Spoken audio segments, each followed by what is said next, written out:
Hey you guys, it's Moonlander back with another horror game review. And today we're going to be looking at the new game Outlast 2.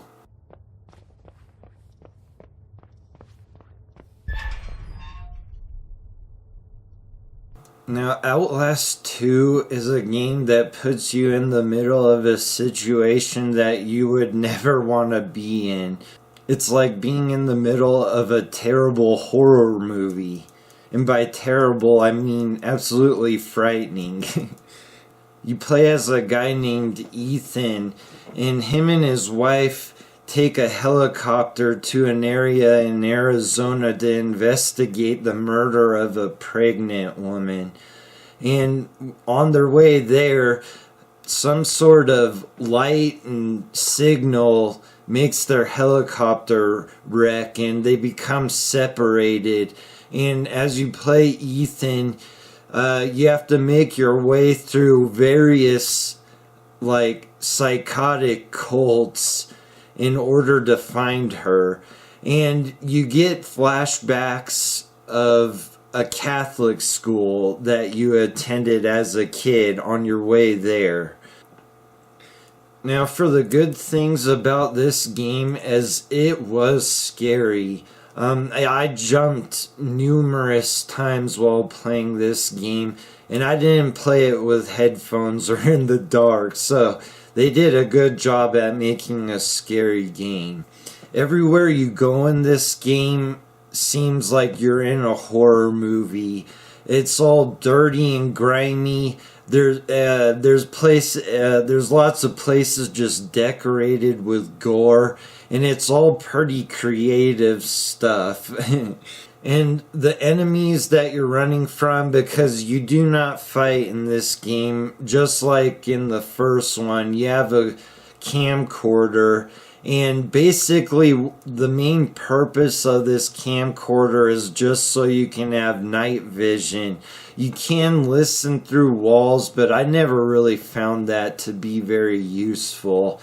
And you are supposed to record things, but it's more just like for the story of the game. It doesn't help you in any sense, really.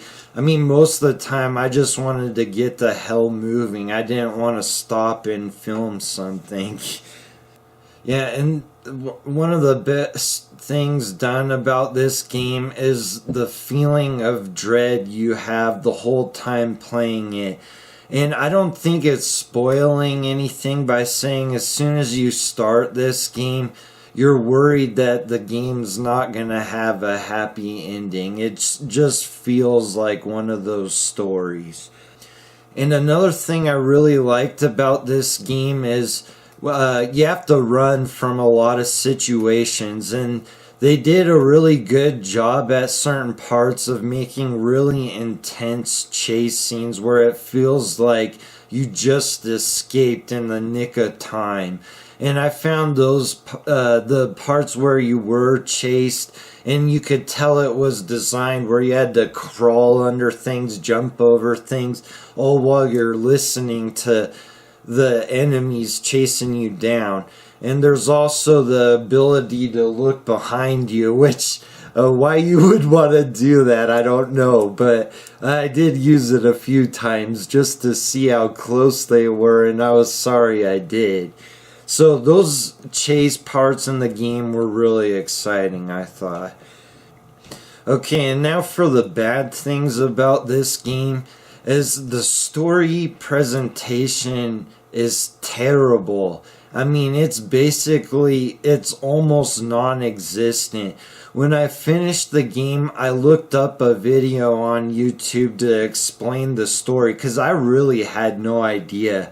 I just knew this guy was trying to find his wife, and why he was having flashbacks to Catholic school, I wasn't really sure about. And I knew there was at least 2 rival cults, and one of them were heretics, and the other one were an extreme Christian cult.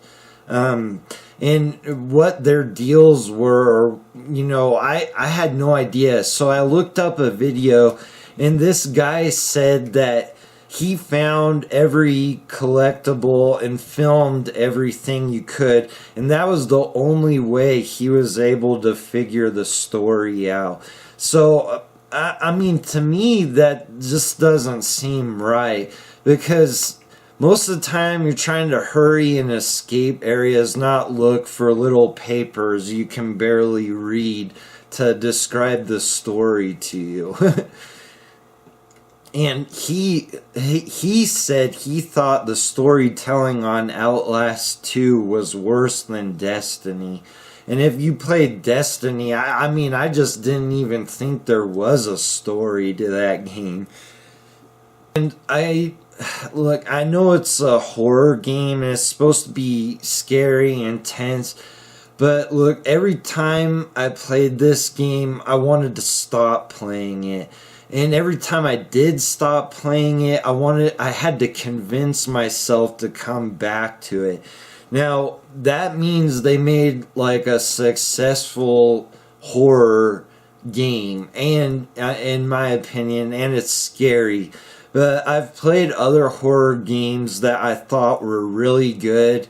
I thought they were scary.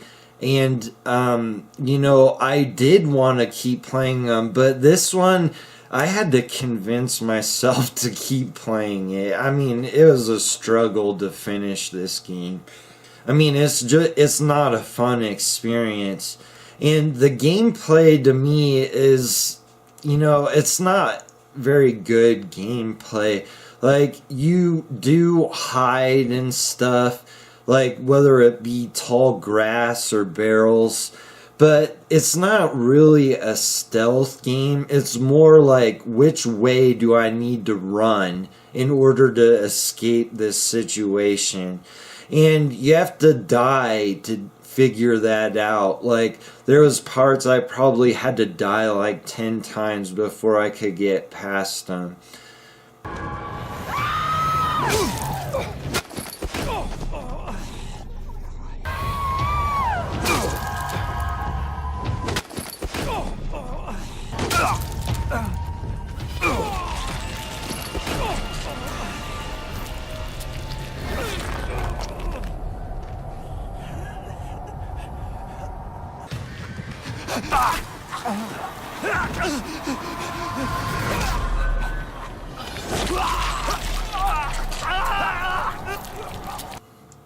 Yeah, and the game, I would say, was like between 6 and 8 hours long. And let me tell you, the whole time I was playing it, I just wanted to get through it. So, I mean, unless you really enjoy these types of games where you're unarmed and you just have to run, it's like running through a horror movie. I will say they did a really good job at making a scary and intriguing horror game. But at the same time, like, I have a hard time suggesting it to just anyone, because it's, as far as a video game, I just don't think it's a very good video game. So I'm going to give this a 7 out of 10, just because it was a unique, scary, and just all-out good horror. But at the same time, it just isn't a very good video game. So I'm going to give it a 7 out of 10. Alright, you guys, see you on the next review.